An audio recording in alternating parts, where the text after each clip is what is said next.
Yana muda da Ilimana sekwala isimu injafa isimu chachama umami Mahawanda Timago Ahole vele kopo Dirima jena sekwala ditela Wamoda muda Majana dash Ikola se ashali bibi Aya tola matora Atora matora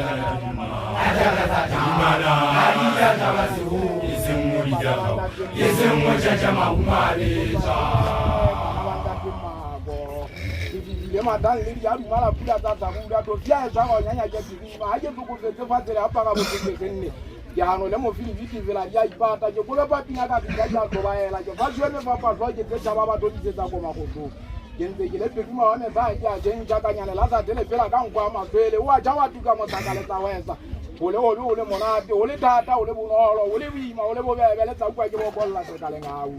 a ho level khopo birima jenna se kwala dela Maboda muda Majana dash Ikola se ashali bibi Aya tola matora Atora matora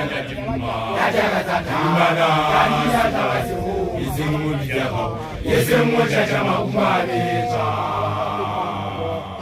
Mana le kala ko za kwene zo ka mela ko zo ko ikati azaba za pheka ko ba mo mmele tsele ano ndata sole sena o tsofela ntwa batho ndate mma go ko la sebe wa ano la ta ule na le ntsangwa ka po sebe wa na ke ntsana go latela mabaka lo ona se piti yo ena ka dito jonju e fula mabota ke dimo ha se tswa ka me zoto go ta go tla yang go ba mabule le matsafe di ja e se ka bale ke hono ta mo kogoto a ho level khopo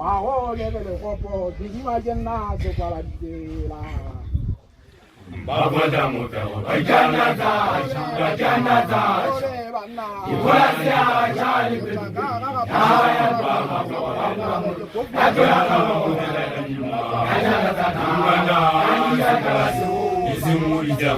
isimu chachama umaliza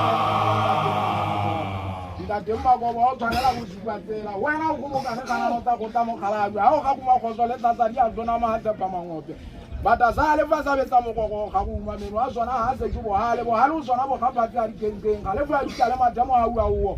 ndademba go ke dane je nye mo kwa tsetso mo hale a mo ha jana go ne o ikwetse ka matila tsetso go di mo dile go keno a bo ba di tsetso kwa joma belete o tata fetse mo jao ma go bela ga phaletsa dia mo batho bana ba ndademba go ke tseka se jana bo le ile ba tswa sellela koma e tshwantsho sa de kwa go be phateng a ka ba tswa fa le fuka lona ya tsaba o fetwa se tabelo ke tsela ya bobele botekelela gane dumela go la eta dira e bomo wa magabe se tlo ke sa ngwana mahana a buetswa